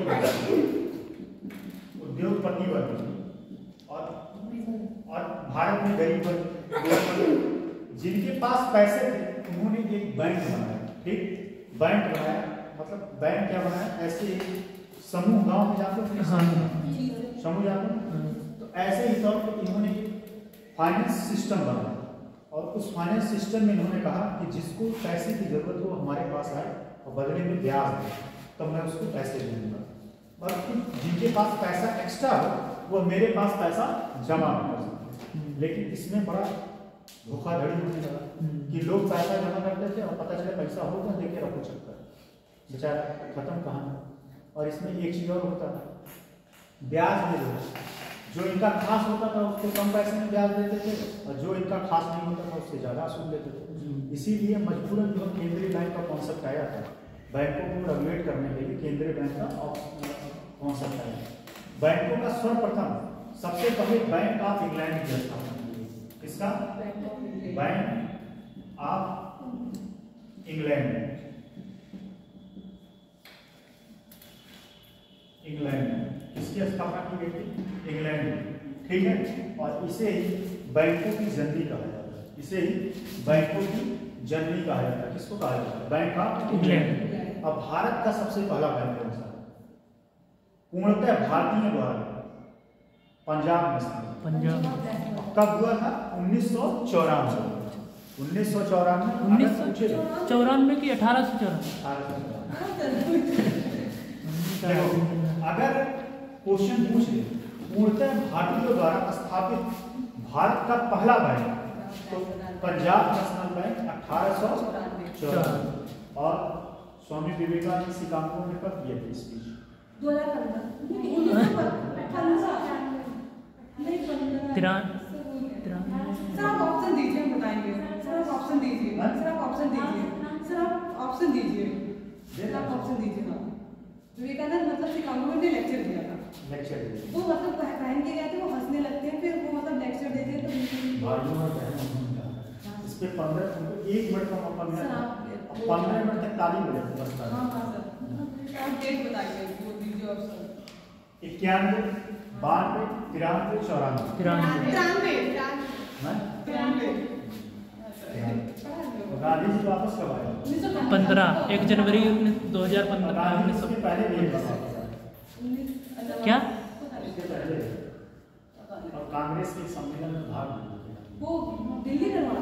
चलो वो हिस्ट्री की बात नहीं।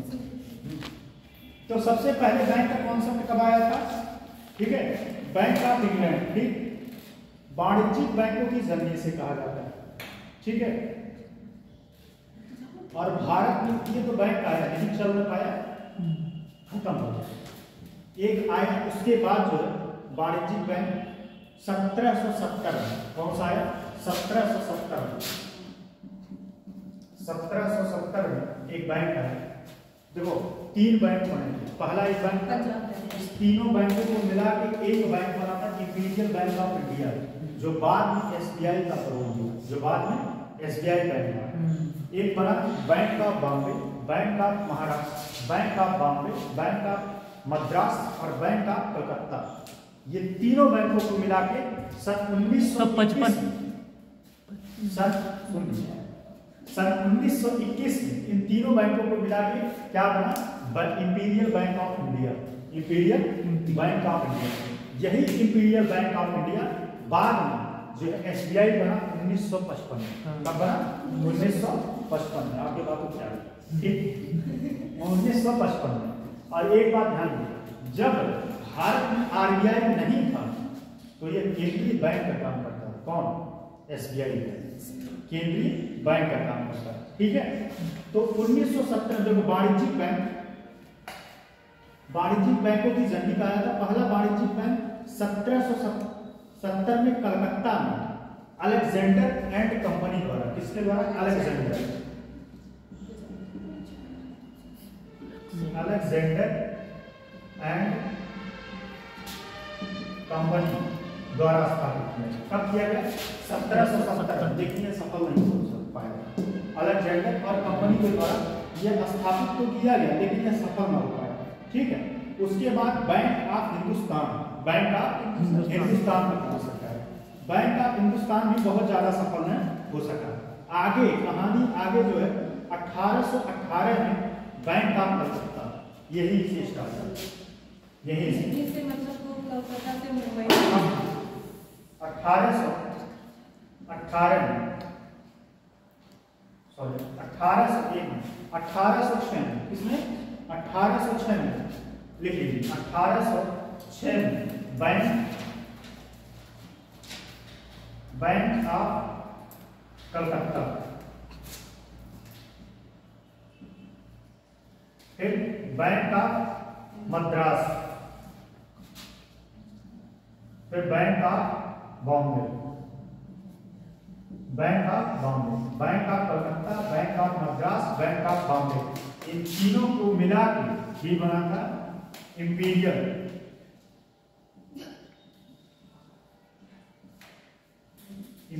Bank of India.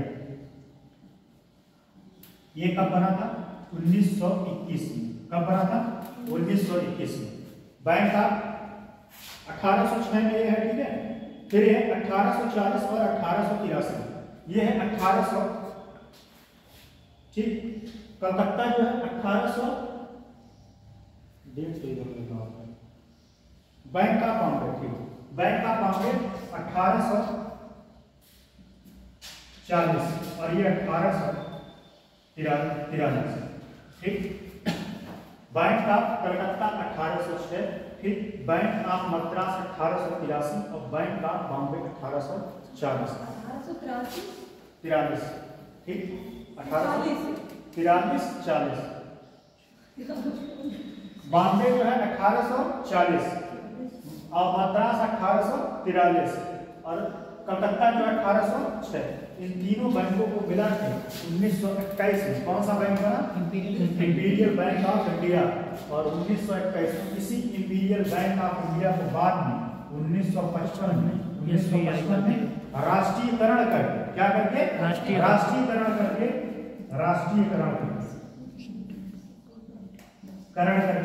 और इसे SBI बना दिया गया। ठीक है, और यह भारत का सबसे बड़ा बैंक SBI बना दिया गया। ठीक, ये तो रहा।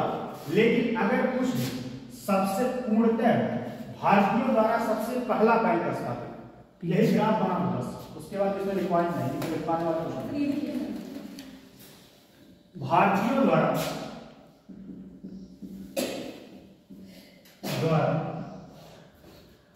स्थापित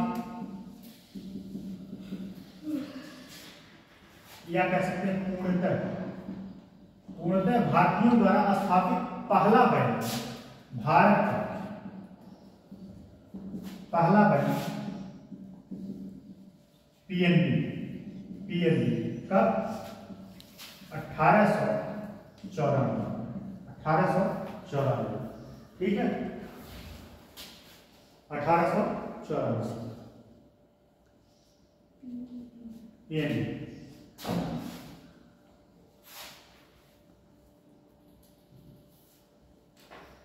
ठीक, और 1894 के पहले में भी एक बैंक स्थापित हुआ था। 1894 के पहले अगर पूछे 1894 पहले तो 1881 है, 1881 Awadh commercial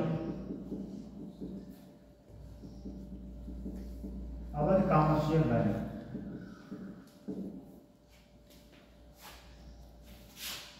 Awadh commercial bank यह भारतीयों द्वारा स्थापित तो किया गया, लेकिन यह सफल नहीं हो पाया। क्या हुआ? यह सफल नहीं हो पाया और बाद में यह बैंक जो है क्या हुआ? टूट गया, बैंक टूट गया। ठीक, उसी के बाद अगर पूछेगा कि भारत का सफल बैंक कौन सा था भारतीयों द्वारा, तो सबसे पहला सफल बैंक कौन था? PNB। ठीक है, और अगर पूछेगा कि भारतीयों द्वारा स्थापित पहला बैंक तो कौन है? अवध कमर्शियल। ठीक, समझ में आ गया है? जी सर, बोला नहीं। अब आते हैं अगला सहकारी बैंक। सहकारी बैंक देखो, सहकारी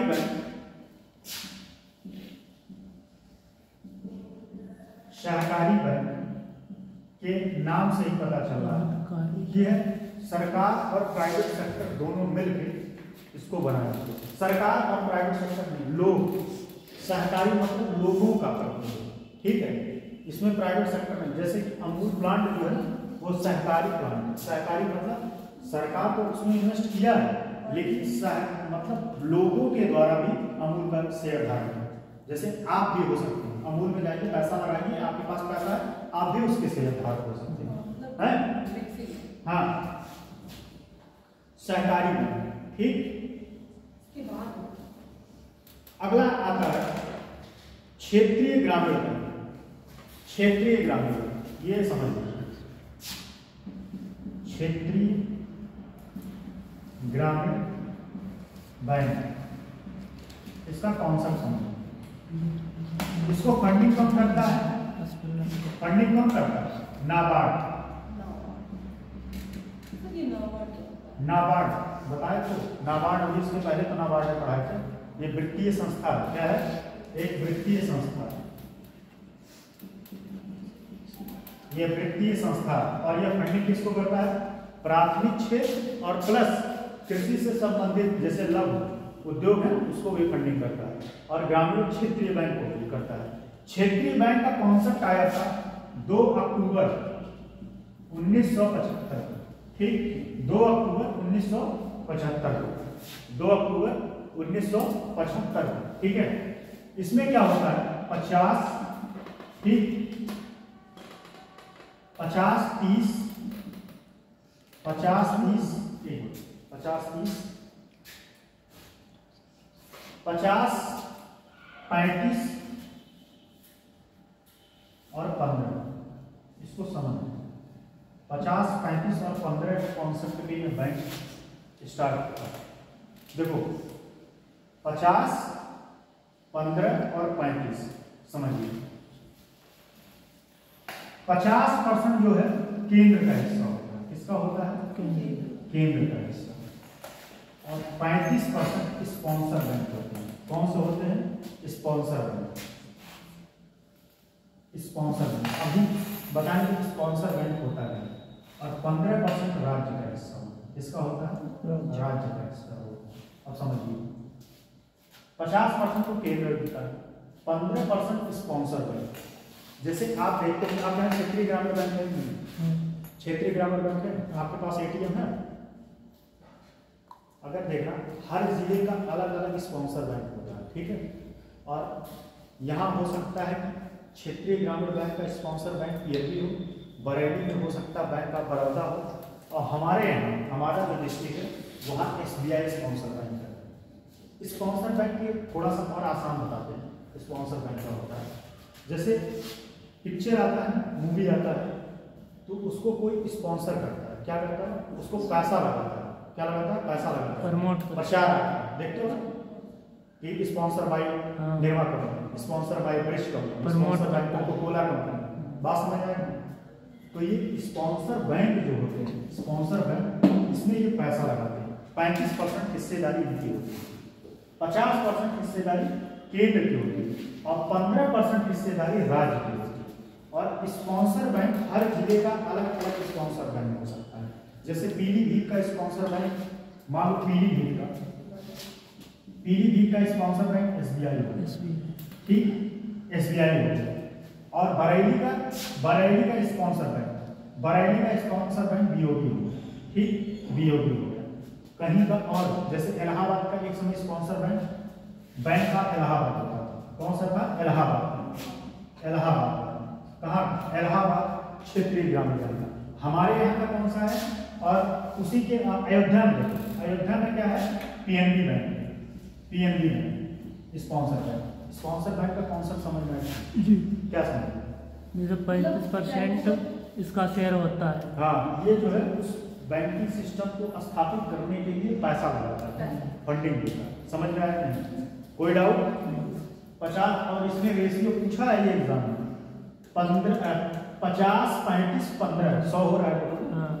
100 अब इसमें पूछ लिया है 15% किसका हिस्सेदारी होता है? स्पॉन्सर बैंक का, 15% स्टेट का, 50% केंद्र का। ठीक है,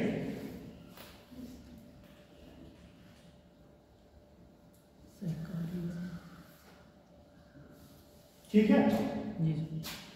इसको स्पॉन्सर को हिंदी में लिखते हैं प्रवर्तक, ठीक, प्रवर्तक लिख लीजिए, प्रवर्तक बैंक स्पॉन्सर, ठीक है। तो क्षेत्रीय ग्रामीण बैंक का कॉन्सेप्ट क्या है? क्या करता है? यह जो है प्राथमिक क्षेत्र को, कृषि क्षेत्र को लोन देता है। किसको देता है? कृषि क्षेत्र को लोन देता है, और यह बहुत ही कम पैसे में लोन देता है। पता है नहीं? ग्रामीण बैंक जो है बहुत कम पैसे। और इसमें एक चीज और बताया, बहुत सारे लोग होशियारी करते हैं, ग्रामीण बैंक से लोन निकाल के और बैंकों में जमा कर देते हैं ग्रामीण बैंक से। अब ग्रामीण बैंक में लोन उनको 4% देना है, 3% देना है, अदर बैंक में उनको ज्यादा ब्याज मिलता है। क्या करते हैं? वहां पैसा जमा कर देते हैं, वहां से लाभ उठाए फिर ले जाके ग्रामीण बैंक में जमा करते हैं। ग्रामीण बैंक क्या होता है? मतलब जो गांव में होती है? नहीं, क्षेत्रीय ग्रामीण बैंक इसको बोलते हैं। बता तो रहे थे, यही मैंने बताया, ये प्राथमिक क्षेत्र को फोकस करता है। किसको करता है? इसका मूल उद्देश्य ही है कि प्राथमिक क्षेत्र को फंडिंग करना। हो कहीं भी सकता है, हो कहीं भी, शहर में भी हो सकता है, शहर में भी हो सकता है, गांव में भी हो सकता है। और इसका मेन मोटिव होता है किसको? प्राइमरी सेक्टर को। प्राइमरी सेक्टर मतलब कृषि को। अब यहाँ आप बिल्डिंग बनवाने के लिए जाएंगे लोन लेने के लिए, तब शायद ये ना दे, ठीक है। लेकिन अगर आप ट्रैक्टर खरीदने के लिए गए तो तुरंत लोन देगा। पंपिंग सेट खरीदने के लिए गए, नलकूप, तो लोन देगा, ठीक। प्राथमिक सेक्टर से या मशीन खरीदने गए, छोटा उद्योग लगाना, मझोला उद्योग, उसके लिए लोन देगा। बात समझ में आई कि नहीं? इसकी शुरुआत ये पूछा है, इसकी शुरुआत कब की गई थी? 2 अक्टूबर 1975 को। इसका स्पॉन्सर कौन है? इसको पैसा कौन फंडिंग करता है? नाबार्ड। और नाबार्ड इसके रूल रेगुलेशन बनाते हैं। कौन करता है? नाबार्ड इसका रूल रेगुलेशन बनाता है। ठीक है, ठीक समझ में आ रहा है? जी जी नहीं ऐसे चीजें करो, समझ में आ रहा है तभी। ठीक है, बैड बैंक का कॉन्सेप्ट मैंने बता ही दिया। ठीक, और एक आता है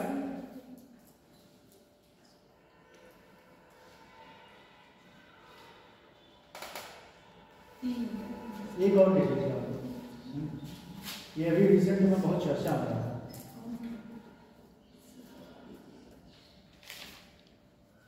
बहुत चर्चा हो रहा है, लिखिएगा, घरेलू प्रणालीबद्ध महत्वपूर्ण बैंक। घरेलू प्रणालीबद्ध महत्वपूर्ण बैंक, महत्वपूर्ण बैंक, घरेलू प्रणालीबद्ध महत्वपूर्ण बैंक।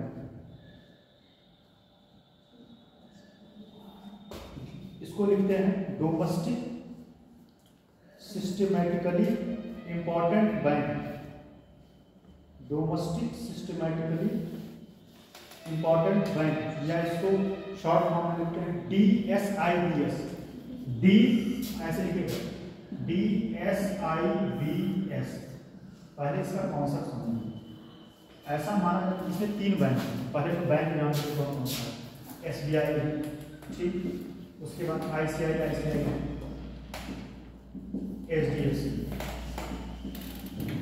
ऐसा माना जाता है कि अगर ये तीनों बैंक जो है दिवालिया हो गए, मतलब खत्म हो जाए, डूब जाए, हाँ डूब जाए, अगर ये तीनों बैंक डूब जाए तो भारत की अर्थव्यवस्था चरमरा जाएगी, है भारत की अर्थव्यवस्था डूब जाएगी। ये 3 बैंक कोर बैंक होते हैं। इनके 3 बैंक में सारे देश की संपत्ति इसी 3 बैंक में ज्यादातर है। अगर ये 3 बैंक डूबे तो भारत रोड पे है। ठीक, और इस बैंक को क्या बोलते हैं? DSIB। ठीक, इसमें तीनों बैंक का नाम लिखिए। इसमें पूछा है कि कौन से बैंक इसमें नहीं शामिल। ये 3 बैंक कोर बैंक, समझ में आया कि नहीं समझ में? मतलब आपके देश की सारी वित्तीय फाइनेंसिंग सिस्टम इन 3 बैंकों के कंट्रोल में है। अगर ये डूब गए तो आपका देश की अर्थव्यवस्था चल रहा है। समझ में आया? और ये 3 बैंक इसमें है। जे ICICI बैंक, ICICI, ठीक, ICICI से थोड़ा बहुत इधर उधर हो गया होगा। ICICI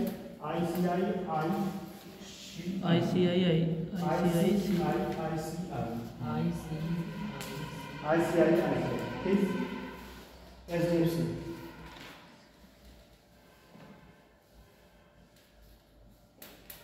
ऐसा माना जाता है कि अगर ये बैंक फेल हो गए तो आपकी देश की व्यवस्था खत्म है।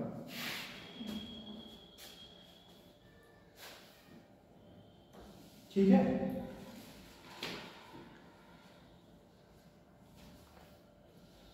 चलिए तो मिला जुला कर, हाँ एक और लिख लीजिए, एक और समझ लीजिए आपका बैंकिंग। ठीक, एक टॉपिक है call money. Call money, call money, call money, call money लिखिए, इसका लिख लीजिए पहले। कॉल मनी, कॉल मनी ऐसे ऋण को कहते हैं जो अगले दिन को वापस, कॉल मनी ऐसे ऋण को कहते हैं जो अगले दिन की वापसी की शर्त पर प्रदान किया जाता है। कॉल मनी ऐसे ऋण को कहते हैं जो अगले दिन की वापसी की शर्त पर प्रदान किया जाता है।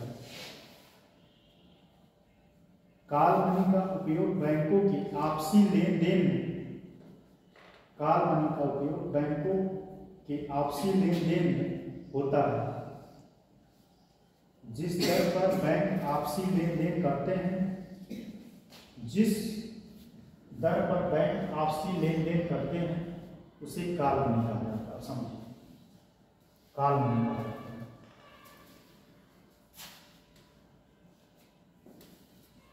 देखो हो गया, देखिए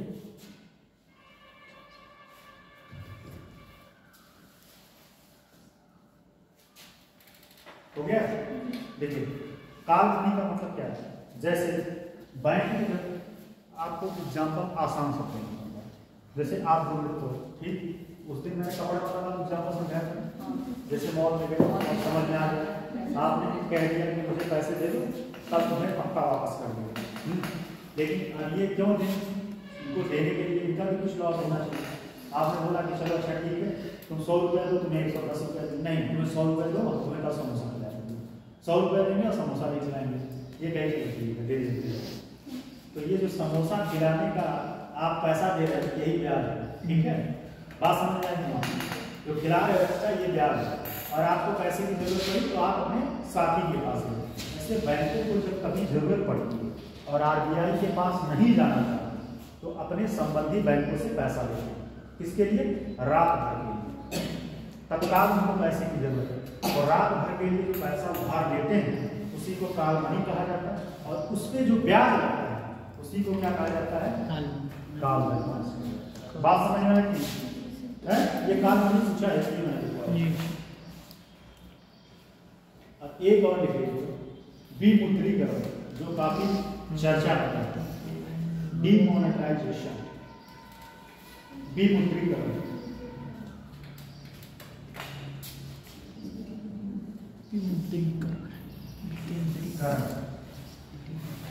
डिमोनेटाइजेशन। और मोदी जी, भाइयों और बहनों, आज रात 12 बजे के बाद 500 और 1000 के सभी नोट लीगल टेंडर नहीं रहेंगे। अपना आपकी आवाज मुझसे मैच करती है। हमारी आवाज मैच करती है। सर आप एक्टिंग कर रहे हैं। नहीं सर, मिमिक्री करना चाहिए क्या? थोड़ा हंस दिए, सीरियस होकर बोले तो ऐसे ही बोले। नहीं सर, दिखता है कि मतलब मेरे को। हाँ, अच्छा मतलब हमको मुंबई जाके ट्राई करना चाहिए। चलिए ठीक है। विमुद्रीकरण जो है, देखो विमुद्रीकरण करने के पीछे का कारण क्या है समझो। किसी भी देश में विमुद्रीकरण किस लिए किया जाता है, उसको आतंकवाद को फंडिंग रोकने के लिए। किसके लिए? आतंकवाद का,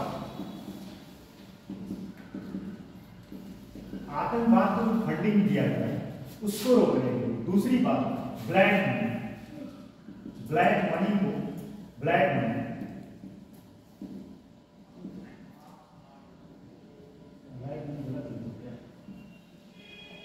ब्लैक मनी को रोकने के लिए, ब्लैक मनी और आतंकवाद को फंडिंग जो किया जाता है उसी को रोकने के लिए, ब्लैक मनी को रोकने के लिए और उसके बाद आतंकवाद को फंडिंग करने के लिए। और जो एक और क्या है कि जो नकली मुद्रा होती है, क्या होती है उसको कौन सी करेंसी बोलते हैं? Fake currency. Fake currency, fake currency, fake currency.